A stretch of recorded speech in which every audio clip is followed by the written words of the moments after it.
So, hello and welcome to day 2 of the 5-day challenge. This is your 5-day challenge, actionable steps to get your business up and running online in just 5 days. So, I hope you've all completed day 1's tasks and you've all nailed down, or at least tried to nail down, your perfect audience. Today, we're going to talk about naming your business. And also, we're going to talk about nailing your elevator pitch. So, there's 2 parts to today's workshop. Getting your name right for your business is vital, but why? Well, first of all, it sets the tone of your business. It gives you that first insight into what a business does, the name. So if you are an accountant's or a lawyer's or a very professional business, your name should reflect that as well. If you've got a fun, silly, outgoing name, that will be the tone of your business. Maybe your business is fun, silly, or outgoing. So it definitely sets the tone immediately for what you do.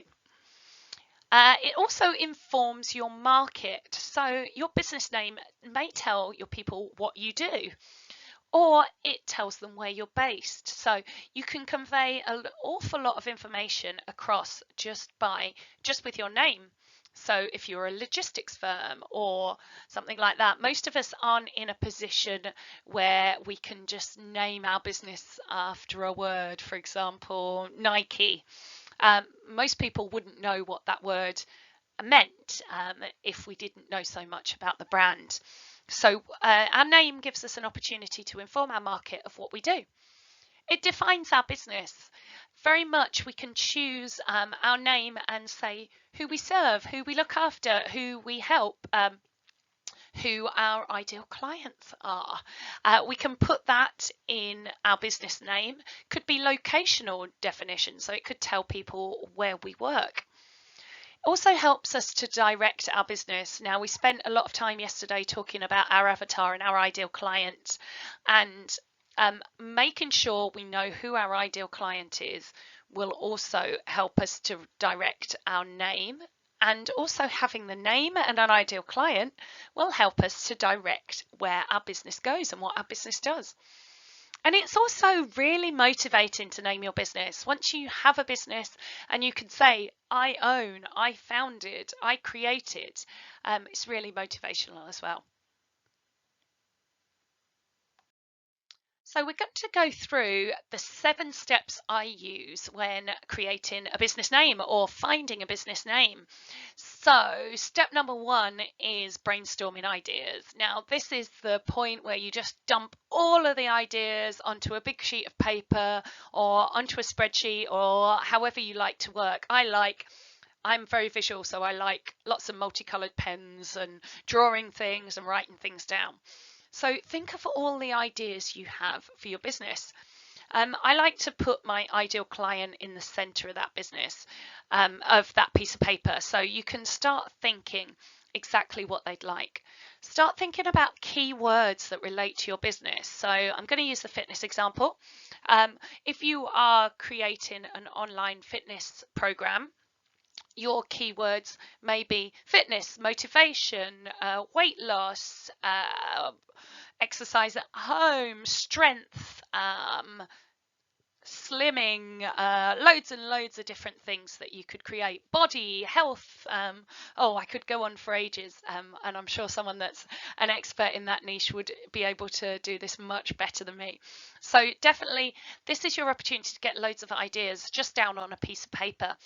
You could do this on your own to start with, but also get people that know you and know about your business involved. So if you've got family or friends, get them to suggest ideas and words and keywords that describe what you do.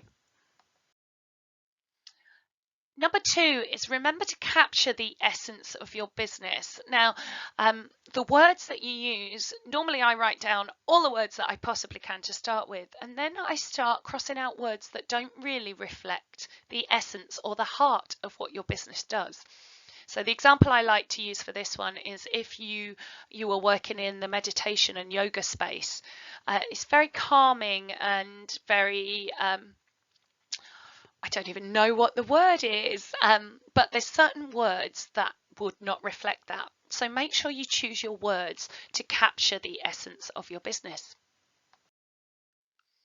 Number 3, check out the competition and leaders in your field. Now, you may be creating a totally unique product or business.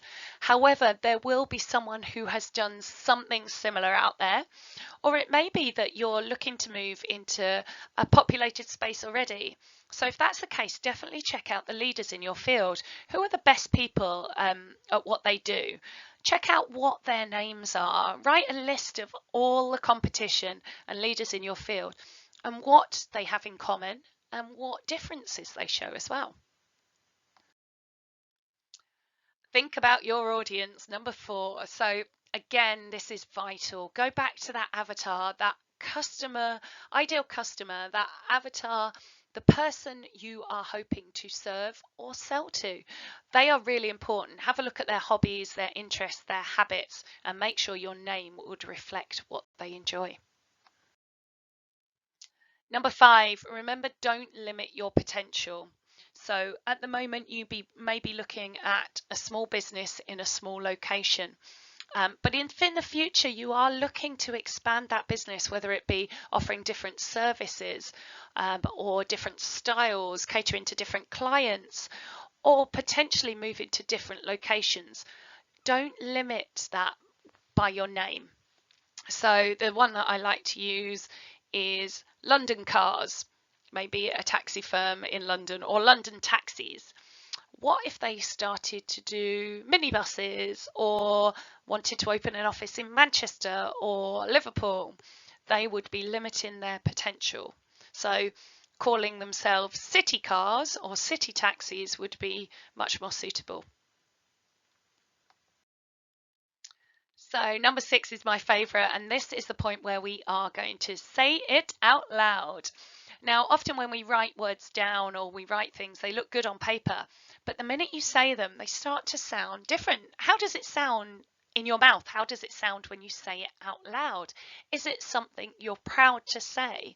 How does it work? So I'm Lucy and I owned the, or I founded the.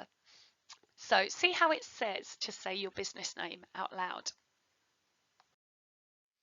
And number 7, now we're going to go into claiming your business name in a lot more detail tomorrow, and we've got some different tools that I use to check if names are available. So if they're available for websites, for social media, for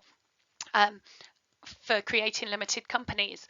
But for now, we just want to do a Google search to quickly find out if there is another business with exactly the same name, and also what does that business do if there is, or if there's something very similar to the name you were thinking about, and if that business does the same as your business does, or a similar industry, or if it's completely different. And this is also the time to check out any scary words. There may be some words that you think sound great, but you put them into a Google search and they come up with some random crazy stuff that you may not want your business to be related to. So make sure you do a quick check. And normally at this point, I would have 20 or 30 words that I would just scroll through Google and see what comes back. So quickfire name check. Can you say it? Can you spell it? Is it easy to remember? So saying it, we've already said it out loud, but also can you spell it? When we're talking about getting our businesses online, it's really important that the name of our business is easy to write down. A very complicated name, or a name that people often spell incorrectly, is never great for social media or for finding you online. So something simple that you can say and spell. And is it easy to remember? We're going to talk in the next part of today's presentation about our elevator pitch. It's a 30-second to 2-minute description of what you do that you may say to someone that you meet in the lift. Well, if they walked away from you, would they remember the name of your business easily? We want people to be able to remember it so they can look you up in the future. So the challenge is on. Get your big piece of paper or get online and start trying to list out 15 to 20 possible names for your business. So the second part of today's challenge is nailing that elevator pitch. So this is 30 seconds to share who you are and what you do. Maybe 30 seconds, it may be 2 minutes. In the future, you may do a 15-minute presentation on what your business does. But for now, it's just a paragraph. And I like to include these 4 factors. So getting started, who are you? What do you do? What makes you unique? And how do you do it, and who does it affect? Now, we've used some different examples, but the easiest example for me to use is obviously me for this one. So apologies for talking about myself, but here we go. So hello, I'm Lucy and I run the UK's only travelling rum festival. We visit different cities in the UK, introducing people to new and exciting rums, all in a fun festival environment with live music, street food and dancing. Now, I've used this pitch and variations on this pitch hundreds, thousands of times over the last 3 or 4 years, from meeting brand new people, just people I chat to in the pub, to pitching to suppliers, and also in networking meetings. So I used to go to a regular networking meeting once a week, and this is a great way to introduce myself to new people and tell them what I do. So just to cover, who are you? Well, hello, I'm Lucy.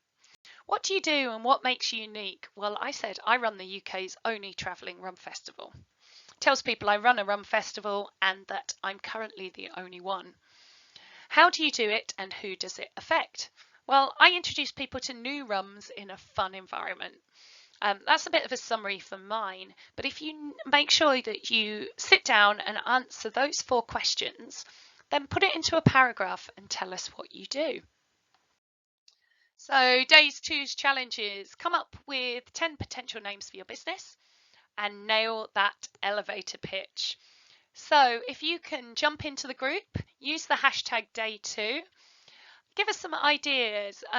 Ideally at this point, you will probably want to share maybe 2 or 3 of the names that you have thought of for your business, and tell us your elevator pitch. Now, when I first said to everyone to join up in the group, I asked you to introduce yourself and tell us where you're at.